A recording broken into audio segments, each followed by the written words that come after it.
Hi, do you know what some of the dangers of using Zillow in Montana are? In this video, I will tell you about the things you need to look out for and some of the dangers you can run into while using Zillow in Montana. Hi, this is Will Friedner from the Montana Life Realty team. In this video, we will talk about the website Zillow and how you can avoid some of the dangers and pitfalls that are on this site that most people don't know about. And I will go over these things and tell you what you can do to avoid them. So let's get on the computer and I'll show you what I'm talking about. Okay, so here we are on the front page of Zillow. I went ahead and just typed in Kalispell, Montana just to do this video. And then what I did is I clicked on the For Sale tab and I unchecked all these boxes. And I just did For Sale by Owner because this video is kind of targeted at you that are selling on your own. So anyway, you can just do that if you want to follow along. Then you hit Done and up will pop all of the homes that are listed as For Sale by Owner. And this particular one, if this happens to be yours, if you're watching this video, I apologize. This is nothing personal, but this is kind of what I want to talk about. There's a lot of things in here that a lot of people do that they probably shouldn't, and I'm just going to explain a few things about Zillow and this particular listing. And like I said, there's a lot just like this, but this one worked out good. So here we go. So I clicked on that listing, and obviously the whole thing pops up. So the first thing you're going to see is and I've done many podcasts, blogs about this, and it just drives me insane, and it still does to this day. You will see this house is listed for $315,000, and that may be a good price. I have not done any research on this neighborhood or whatever, but that's not the point. The point is that Zillow is saying that the house is only worth $265,263, which is kind of an odd number, but anyway, that's what they're saying, and that comes out to almost a $50,000 difference. It's actually $49,737 to be exact, that they're saying this house is overpriced by basically $50,000. So you, the seller, that's not good for you, because anyone looking at your house, the first thing they're going to see is this, and they're gonna wonder why you're so overpriced. And like I said a minute ago, you may not be overpriced at all. But thank you to Zillow for throwing this number out here. That means absolutely nothing. And I'm going to show you later on in this video what they have to say about this number. And then you'll be with me and wonder why they even put it up there. Because the main thing here in Montana is we're a non-disclosure state, which means when someone sells their house, you can't go down to the courthouse and it's not public record the price that it's sold for. You know, if you want to find out what your neighbor's house sold for, you can't go down to City Hall or the courthouse, and you can't find it out that way. If they sold it through MLS, you can get an agent that can tell you, but it's not public record and it's not displayed anywhere publicly. So for Zillow to come up with these numbers, who knows where they're getting them and how they're getting them and how they're figuring it out. Again, we'll go over that later. The other thing you need to know if you're selling on your own is when people are looking at this house, let's say they look at it and they think, oh, that's a great price. They look at the pictures.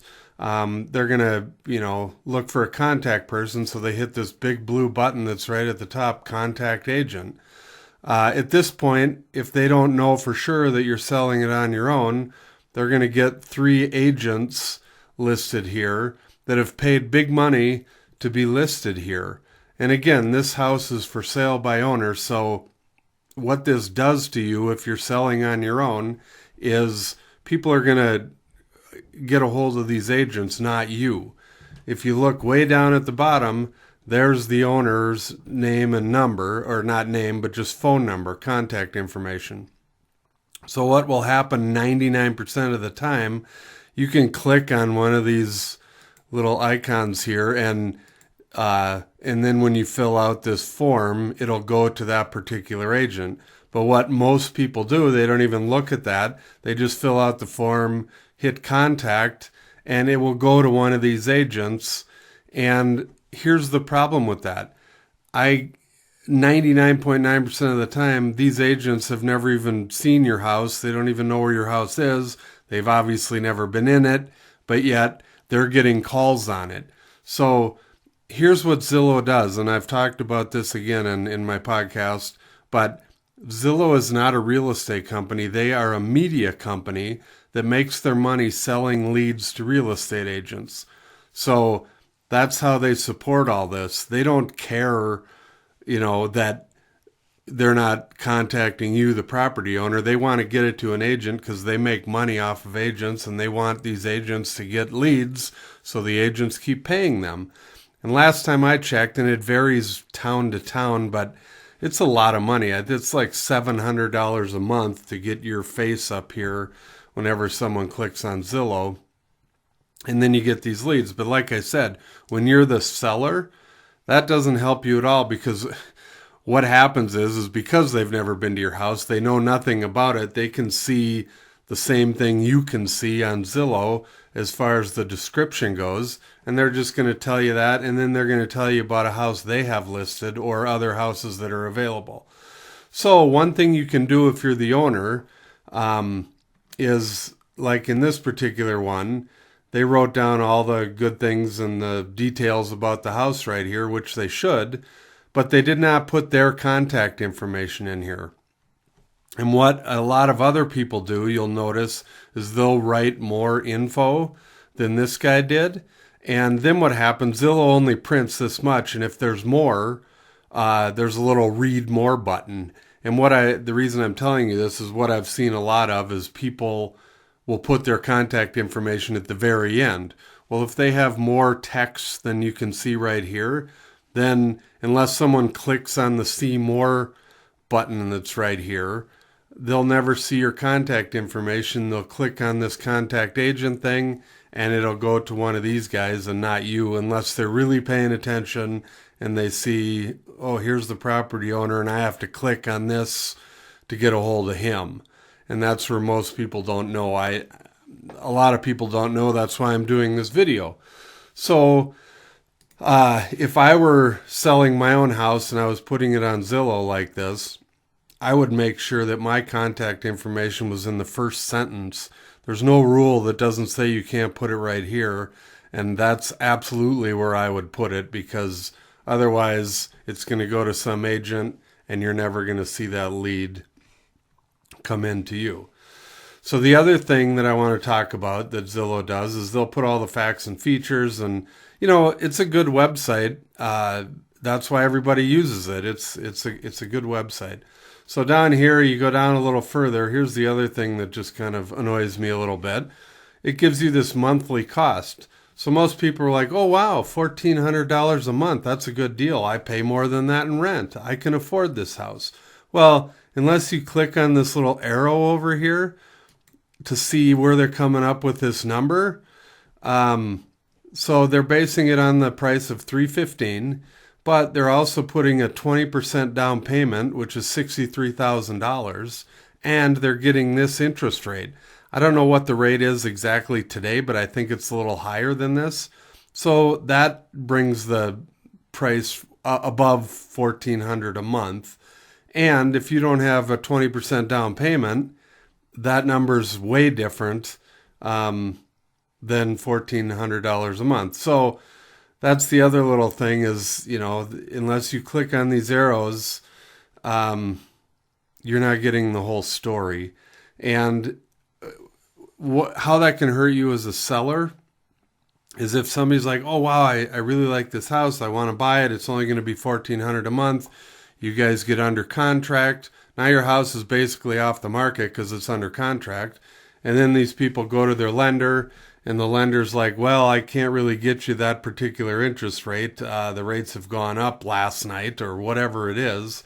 And now, and you may not have this huge down payment. Well, now all of a sudden your payment might go up to $1,600 a month and you can't afford it.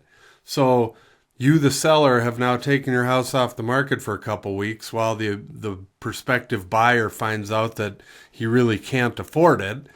And so again, this is one of the things on Zillow that people don't really understand. They just see this number. And the reason Zillow does it again is they're in the business of selling leads to real estate agents. So they want this to look like, oh, it's only $1,400 a month. It's a great house for that.